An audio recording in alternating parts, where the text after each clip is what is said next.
So again, this is Cape History Unit 2, Paper 2 for what? This is 2022, right? 2022. There's so many twos. Okay. Document 1. In Congress for the 4th of July, 1776, right? The unanimous declaration of the 13 United States of America. All men created equal and are endowed by their Creator with certain inalienable rights. To secure these rights, governments are instituted among men, deriving their just powers from the consent and the governed. Of the governed. That whenever any form of government becomes destructive of these ends, it is the right of the people to alter or to abolish it and institute new government. The Declaration of Independence, all right, of the United States. So we have that there for document 1. With reference to document 1, explain 2 ideas from the work of the Enlightened philosophers, which inspired the Americans to abolish their colonial government and institute a new government. 2. And obviously, I'm going to ask you for the name of the philosopher, right? That was, the spearhead, right, or spearheaded, that idea. So give me the idea, give me who, and explain it. Social contract from Russell. Okay, the social contract is a bit weird because the social contract is from Thomas Hobbes, and it was altered by Rousseau as well as Locke. So you can go ahead. So that was basically an agreement between the people and their government, in which the people will agree to abide by certain laws created by their government, and in the event that the government are not acting in satisfaction to the people, they had the right to change that government, basically. Okay. So the fact that the British were not acting in favor of the Americans, 13 colonies, they wanted to change from under their ruling, basically. All right. Okay. Any other idea? One more.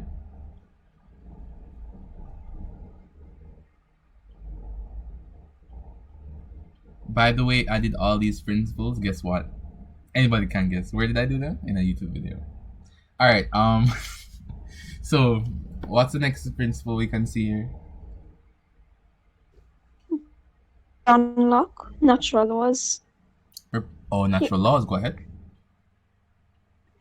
He influenced Thomas Jefferson in the Declaration of Independence, with his idea was life, liberty, and property, and Thomas Jefferson changed it to life, liberty, and pursuit of happiness. Okay. So we're looking at that. So the natural laws specifically, or it would be like natural rights, to be very honest, in that, because you're speaking about the right to liberty, the right to property, the right for self-actualization or the pursuit of happiness, right? So we're looking at these types of things that were actually staples under John Locke's theories or philosophies. All right. So we have that down. It's fine. Now, with reference to document 1, and by drawing on the political ideas of Baron de Montesquieu, discuss how... Wait, that was 3 of them? It was 2 they asked for. Oh. Okay.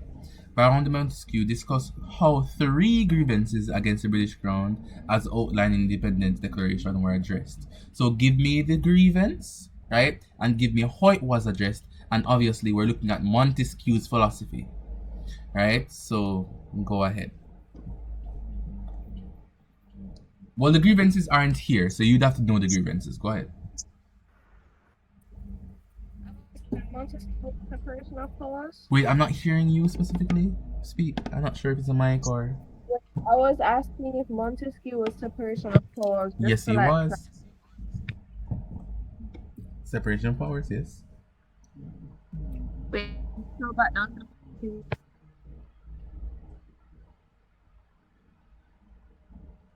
I'm not sure. Can everybody hear her? She's a bit low, She was a bit low.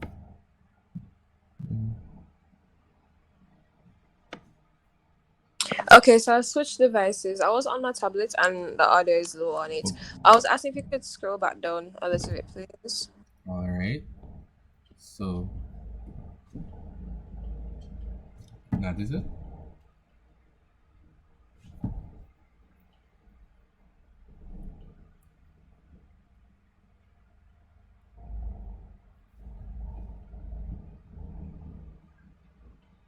So we need to know the grievances against the British Crown, right, and how they were addressed.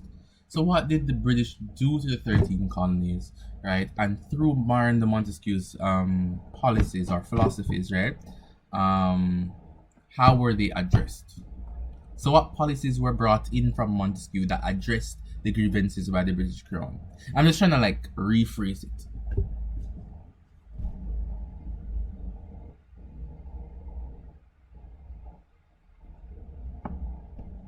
So what was the issue? And by Montesquieu's philosophy, what did we adopt to address it? That's all.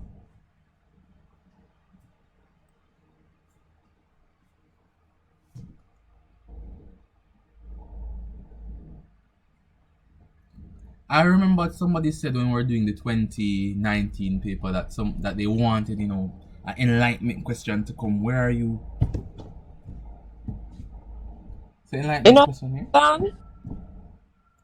Yeah, go ahead. What's the enlightenment? Answer the question. No, I was saying the she gone. Oh, okay. Oh boy. Oh, she's on fire. Tell me something about checks and balances. Okay, can we explain what the separation of powers is?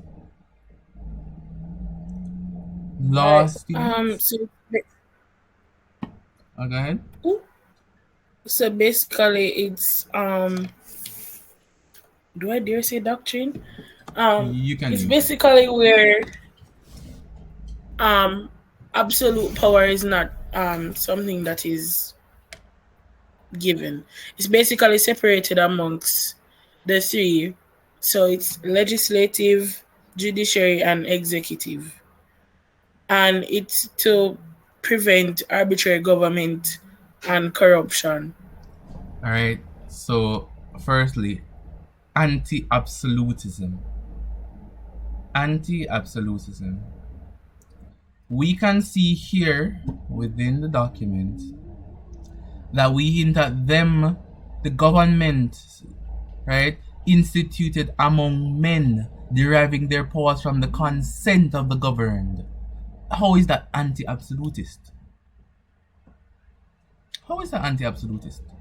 Remember how absolutism came through, it came through divine right, that God divinely ordained the king or the queen, right? They did divinely ordain the monarch, right? Right? To rule over the people as they see fit. So how does this address that issue?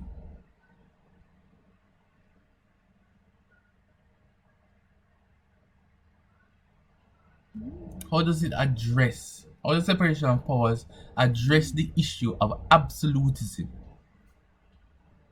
Anyone? No answer is a stupid answer. Well, let me not say that. So, give me the answer that you have. Nobody? Sir, repeat what you asked, please. What I'm asking, right? What I was saying before is that absolutism speaks to the divine right principle that God ordained the leader to rule as they see fit, right? Because the leader is some type of a God king, right? A path to God or a connection to heaven or something like that. In whatever religious philosophy they believe in, right? But in this case now, right? How does these statements, right, made by Montesquieu, how does separation of powers and the social contract stated here, right, eliminates absolutism as an issue? We're looking at the issue and how we alleviate it. That's what the question is talking about.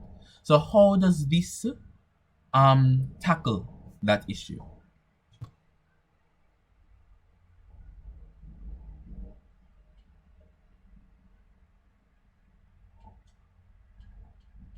The fact that the power, right, is conferred onto government by the people, right? How does that eliminate absolutism? The governments are instituted among men. How does that defeat absolute? I think I'm giving it to you guys, but you're not like answering.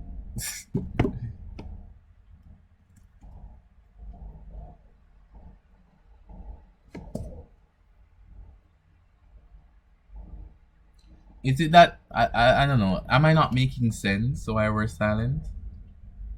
You're making sense, but the answer is not coming right now. Oh, the answer is on its way. Let me see. Yeah, it's on its way. So we're looking at, right, well, drawing on the political ideas of Montesquieu, discuss how three grievances.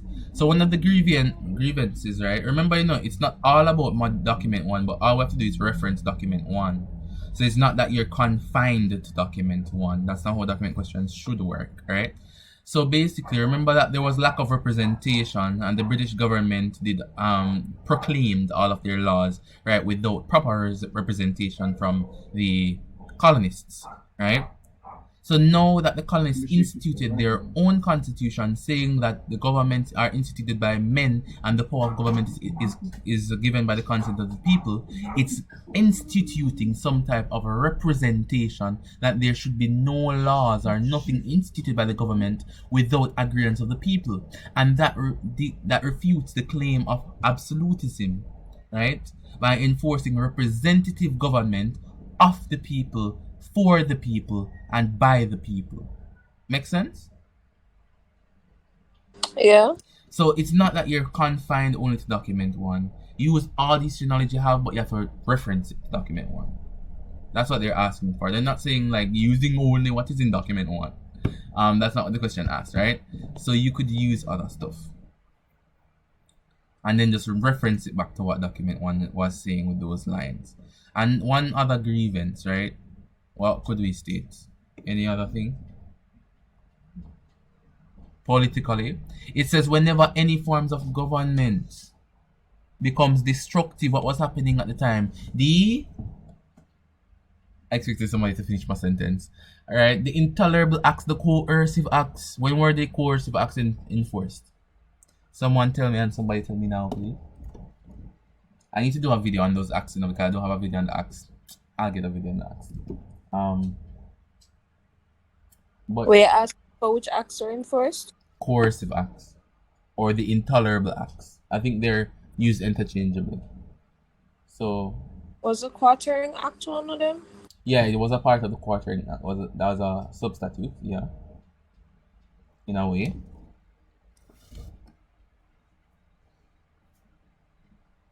Come on now, don't be shy.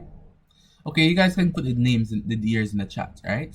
But we're looking at those things, right? So the government became destructive to the Americans, right? After the Tea Acts and those type of stuff, right? And the Stamp Act, right? And the Townsend Act, and all of these different acts. So it was becoming destructive. So what them say now? If the government is not making laws for the good governance of the people, right? Then the government can be replaced. Right, so we're looking at that through the social contract and using Montesquieu's understanding, right? This was seen as somewhat oppressive, right, due to the fact that this was just being led solely by the government, right?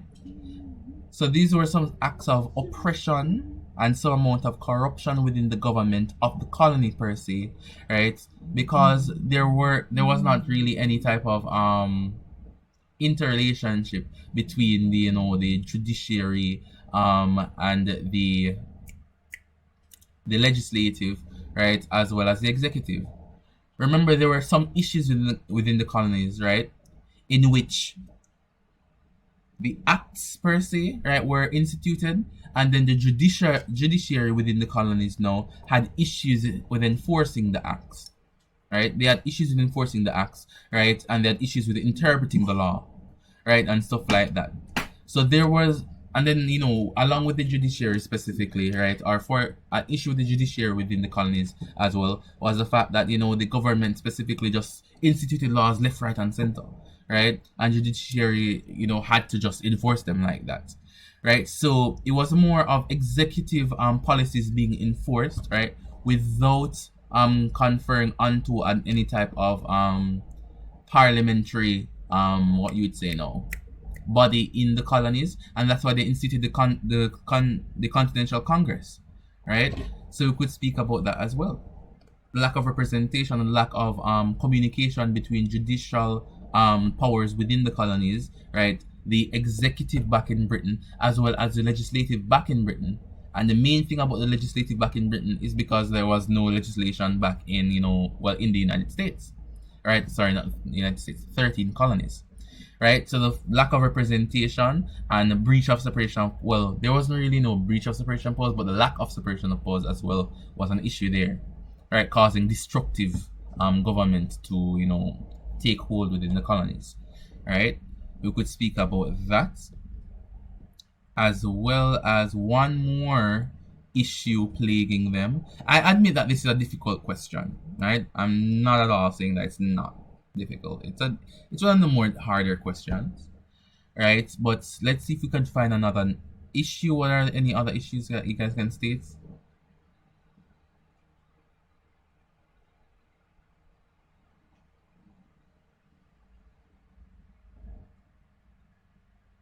We could speak about the rise of constitutionalism within the Caribbean. Whoa.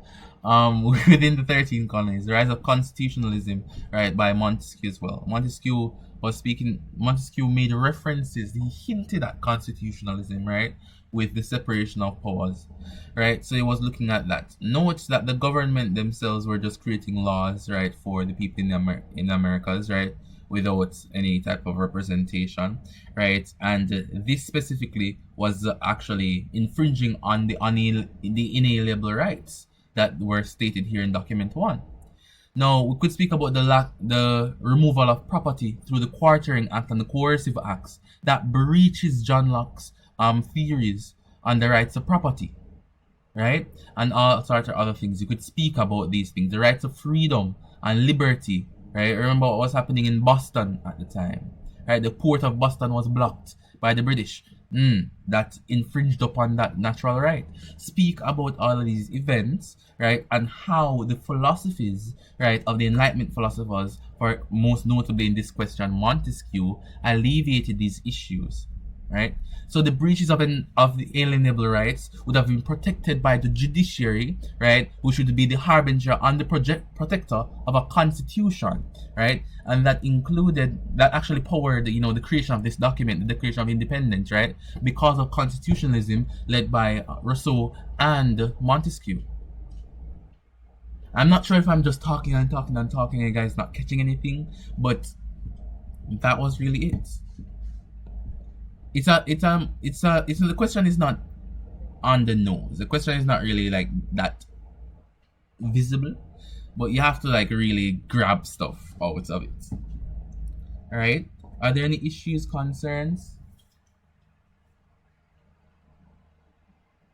No, I think I caught on. Right. But if this question came last year, I don't think a question that in-depth and difficult may come this year if they're repeating it over, right? And it might not come, right?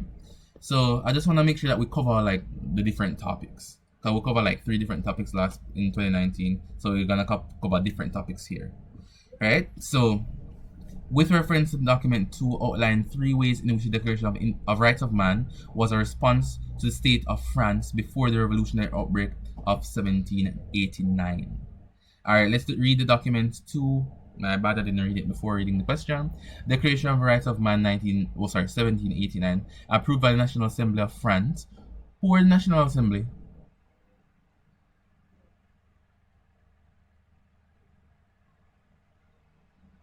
Who were the National Assembly?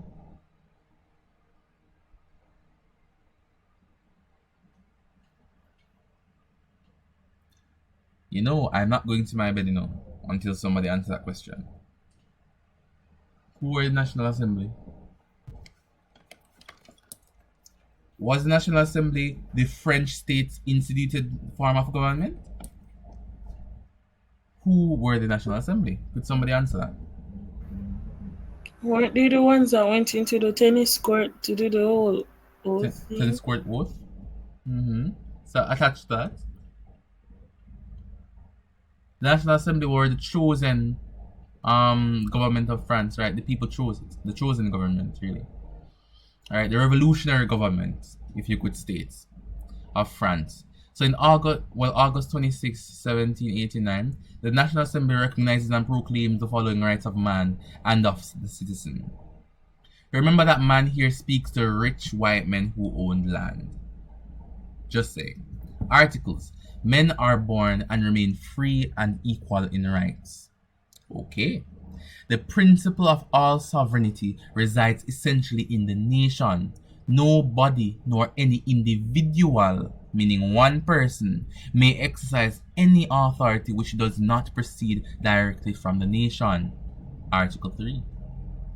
The free communication of ideas and opinions is one of the most precious rights of man.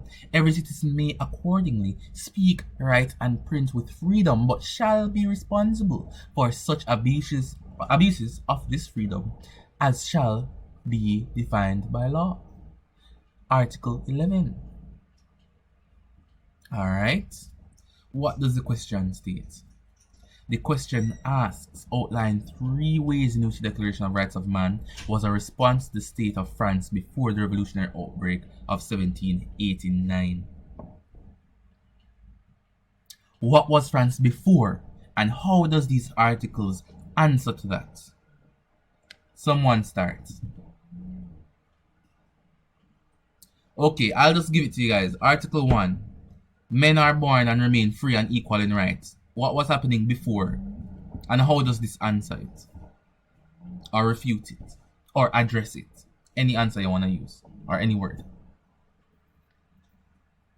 Men of lower class did not enjoy the same privileges as person in the first or second estate. Alright. So we're going to... That's wonderful. So the French society was divided into estates. Right? And we're looking at the division, right, of rights, the division of freedom, the division, right, of, socioeconomics, I guess, money, right, based on the different rungs in society. The first estate and the second estate consist of the clergy and the nobility, and the third estate was everyone else, right? Within France at this time, these estates dictated where on the social ladder you fell and dictated what rights you will have. So all men are born equal and free. Well, free and equal in rights. This was a direct, statement towards that unequal structure, that caste system within France at the time. Right? And I hope everybody can see it and write duly about it. Are there any questions about that though?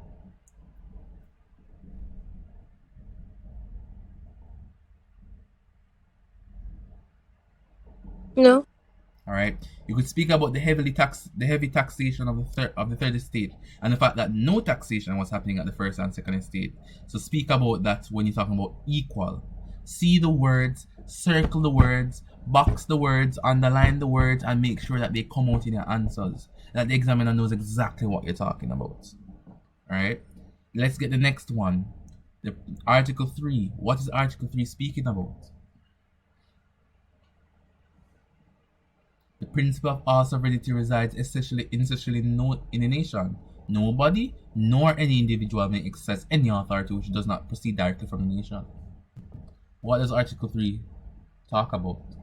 What was happening in France before this?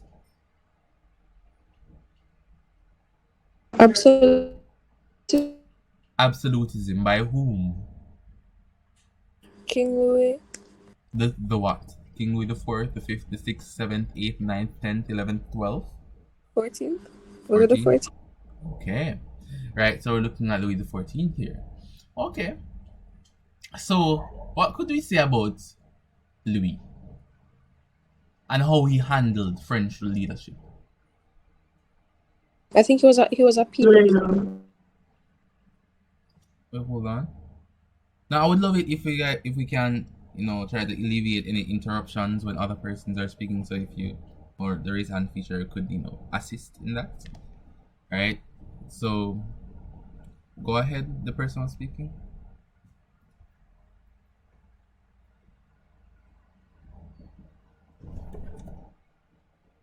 King Louis what? What was he? I was saying that I would kind of call him like a people pleaser in that he kind of what's the word, exerted his authority mostly onto like the third estate in comparison to second, because I read that he wanted to keep the relationship that he had with them in a sense. I don't really remember the facts. He didn't want to be ostracized by the first or the second estate, right?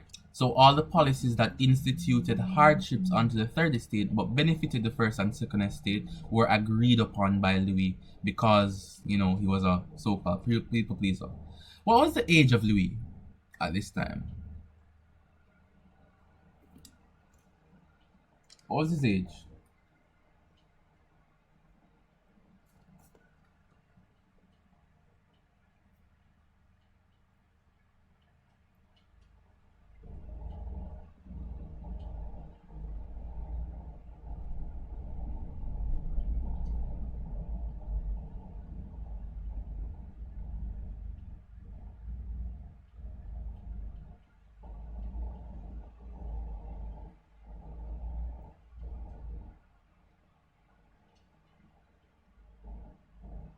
Nobody?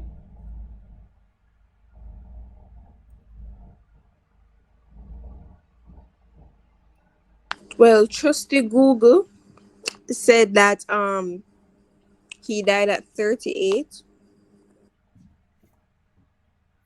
Okay. 38. So he was at the age of 20. He became the Dauphin, right? Or the heir to the throne, right? And then he was enthroned in 1774, right?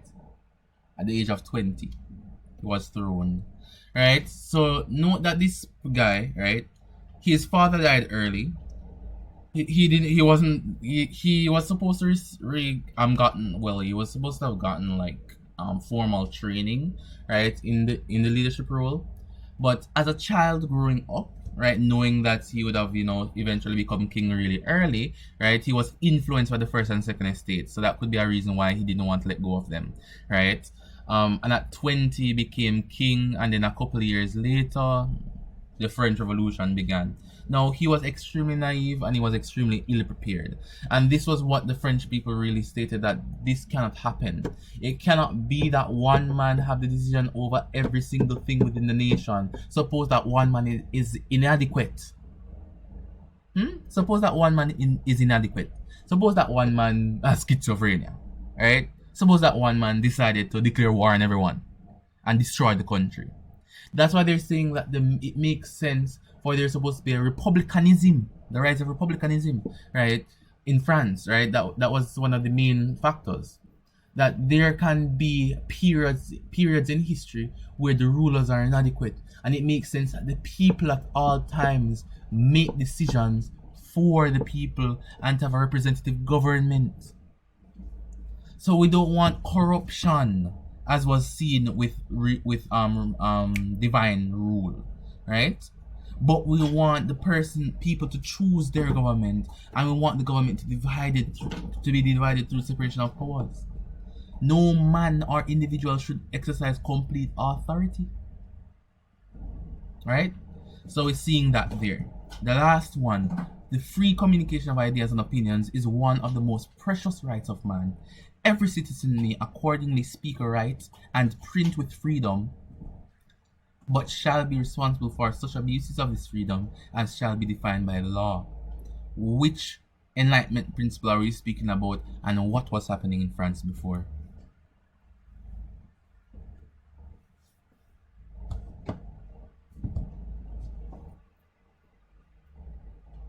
We don't want to go too late, so if you guys may respond, that would be nice. Voltaire. Voltaire? Okay. So what did Voltaire say? You're not wrong. What did Voltaire say? That man had the right to speak and separate the government from the church. All right. So he was a big person when it comes to that, right? The freedom of speech, right? The freedom of press, right? And the separation of church and state. That was a big thing for Voltaire, right? So we understand those things. Now, what was happening in France before is a C word. Anybody? A C word that sounds like an S, I guess. A C word. Censorship. There's a huge period of censorship, right? Now, France specifically, right, was held in complete rule, right, by the Catholic Church, right, and His Holiness the Pope, obviously, right. Now, the church's ideals were set as law. When you have a state that doesn't separate religion from governance, right, that tends to happen. And any time religion becomes a sole harbinger, right, of law, it becomes oppressive, right? So when Christianity took hold within French government, people started to be burnt, right, for believing in something else, right? Persons couldn't live freely, right? People's rights were completely disregarded, right? People's opinions, books were burnt, right? Iterations of Bibles were burnt. Different religious scriptures were burnt, right? Anything that spoke out against the church was burnt. Anything that spoke out against the government was burnt. People had the right to speak in loving, right, benevolence of the church. The Catholic Church, not the Anglican, not the Protestant, but the Catholic Church alone, and of the king in good graces. But the minute you say something bad, right, is either your firstborn goes missing in the morning, right? Your wife burns down your wife dies in the house, well, when the house is on fire, right? People stand out of your place of work with the pitchforks and torches. You get what I'm saying, right? Or you were exiled from France.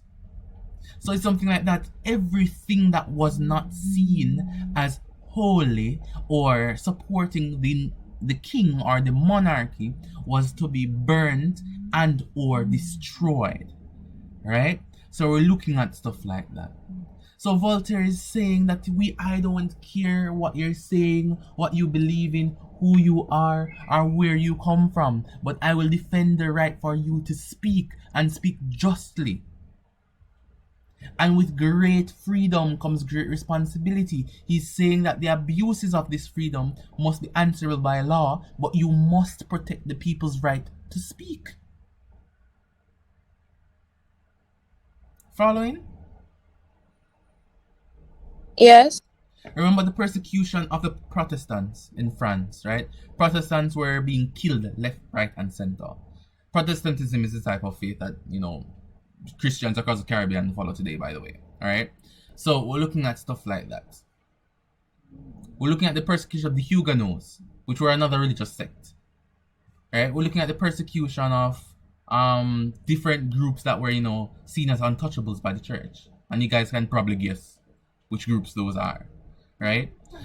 You could look at the what you would say the rejection of abolitionists theories and stuff like that. Remember the National Congress abolished slavery, Slavery was abolished in France and all of our colonies, right? When this was written, So some of these documents were restricted as well. Right? So people actually had to go to France and had to come outside of France and go back to their colonies. Remember how Vincent Auger and Toussaint Louverture went back to Haiti and spoke about freedom because documents and pamphlets were not going to be released. Right? So it would speak about all of these things. So the freedom of communication of ideas and opinions were precious to man. Voltaire is all over this section, right? And we could speak about that. I just want you guys to understand Enlightenment and that whole and the principles that were held there, right? The last question now, with reference to document 2, discuss 3 ways in which the articles in the Declaration of Rights of Man were influenced by the Enlightenment philosophies of political philosophers such as François-Marie de Haro, or Voltaire, right? And Jean-Jacques Rousseau. So we spoke about Voltaire in C, therefore you can probably tell Voltaire is all over section 11 and section 1, right? And Rousseau is all over section 1 and section 3, right? Can somebody remind me, what were the philosophies of Jean-Jacques Rousseau?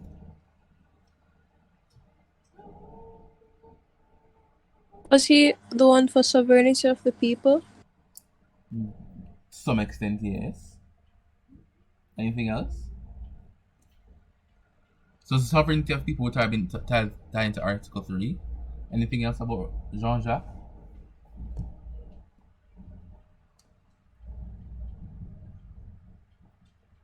Did he also speak about the social contract, or was that Locke?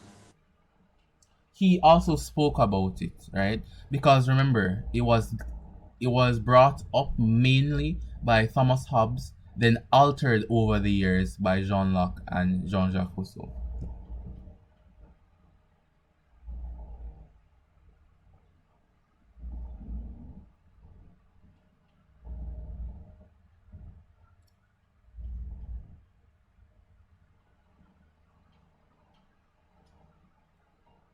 Anybody? Anything else?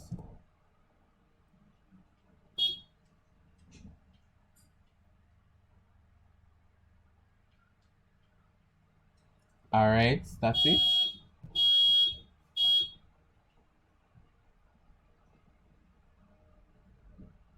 He spoke about natural freedom as well and the relationship between the government and its citizens, right? And that's outlined here within the Declaration of Rights of Man. He also spoke about liberty, equality, and fraternity, or as you guys would remember, liberté, égalité, and fraternité, right? Which were the terms of the French Revolution. So Rousseau was a big influence on the French Revolution, right? Anything else? He was one of the persons who helped draft the Declaration of Rights of Man, you know. So you guys should have a lot to say about it. But guess so. He was one of the persons who helped draft this document. So Rousseau's writing is all over it.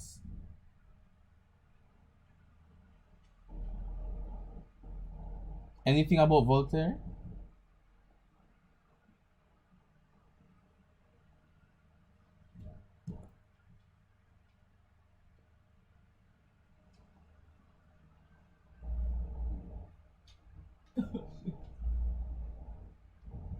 Anything about Voltaire that we can see here? So remember, Voltaire is all about the freedom of speech, freedom of religion, freedom of press, right? The separation of church and state, and I think you guys could write about those. Why? I don't know. I'm getting the same vibe as I did when I first started this paper, I think yesterday. So, is it everybody's following, or is it there's something difficult about it? I'm not sure. Are you guys fine? I'm getting there. Right. I think the Enlightenment could be probably the most difficult topic in Unit 2. I don't know. But it requires a lot of philosophy. I would have remembered these because I've done philosophy course already. In uni, so I remember these things thoroughly. So I think it makes sense to me. I'm not sure. But let's see.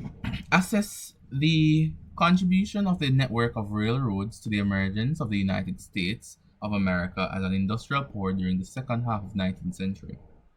What would you write about? What are the points? Give me some strong points here, guys.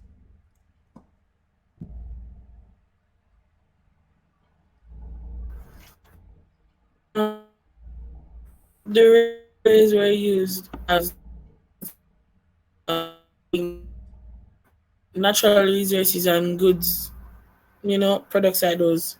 from one place to another. Okay.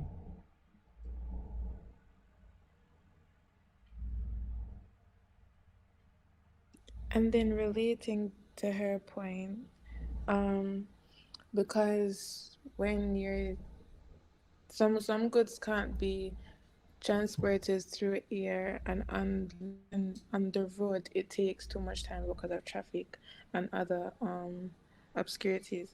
So when you transport them through the railroad, it gets transported at a faster distance in a smaller time range, and you're able to get where you want quicker. And Okay. yeah. So the first point we're speaking, well, 2 points you guys actually speak about the expansion of markets, right? So the construction of railroads would have allowed for like efficient transportation of goods over longer distances and facilitated the expansion of markets by connecting rural areas to urban towns. Isn't that true? Right? So the railroads actually made it possible to transport raw materials such as coal and iron and timber, right, from resource-rich regions across the north of across the continent, right, to factories and Can I ask a industries across question? the country. Go ahead.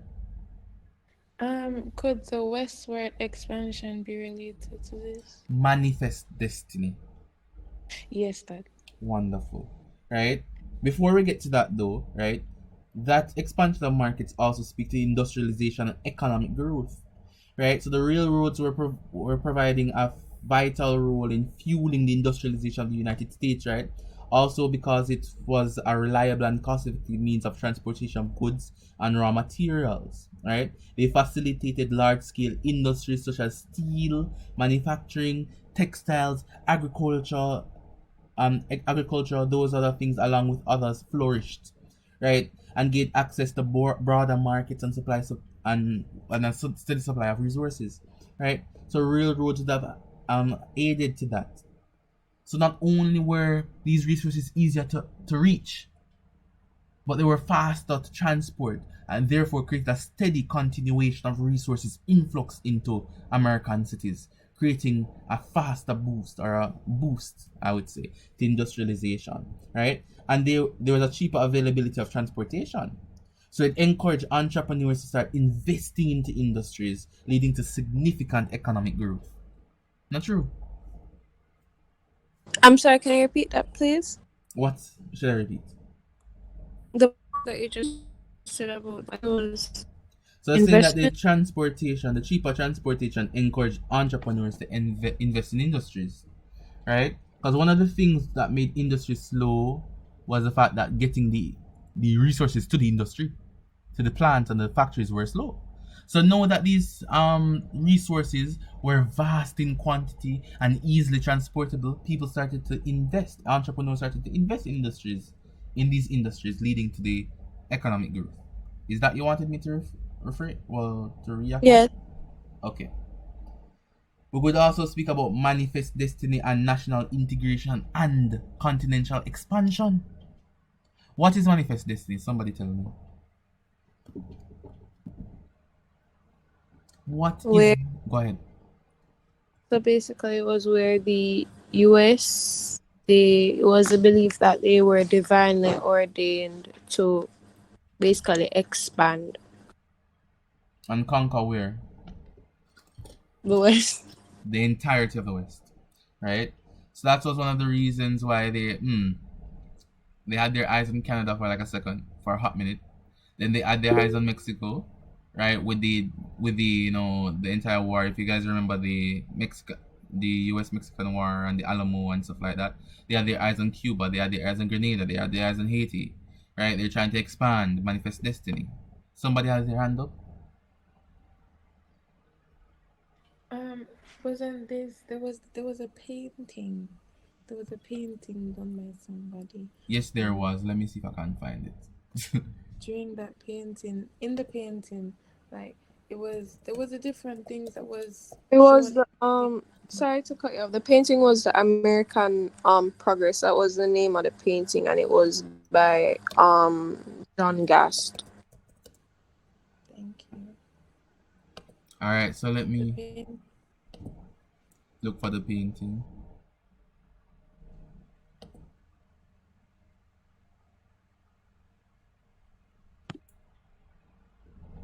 You guys can see it? Yeah, wait, it's loading.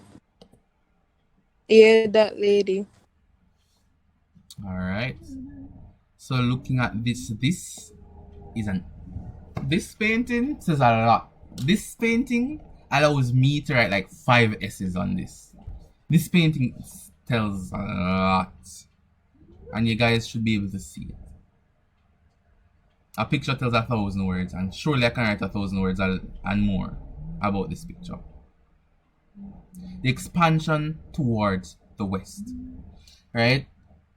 The construction of railways brought a greater degree of national integration and connecting different regions of the country, right?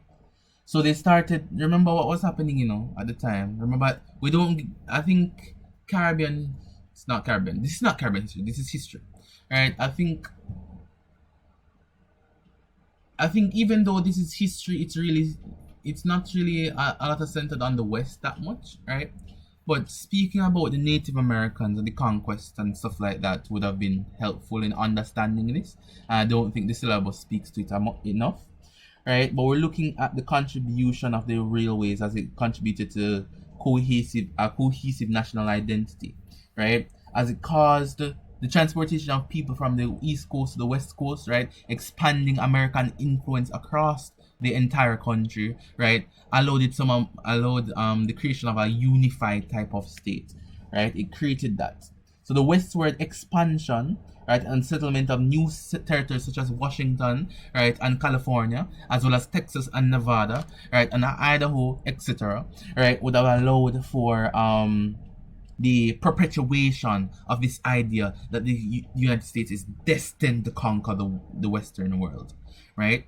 So it's a part of that. The railroad expansion would have assisted with this.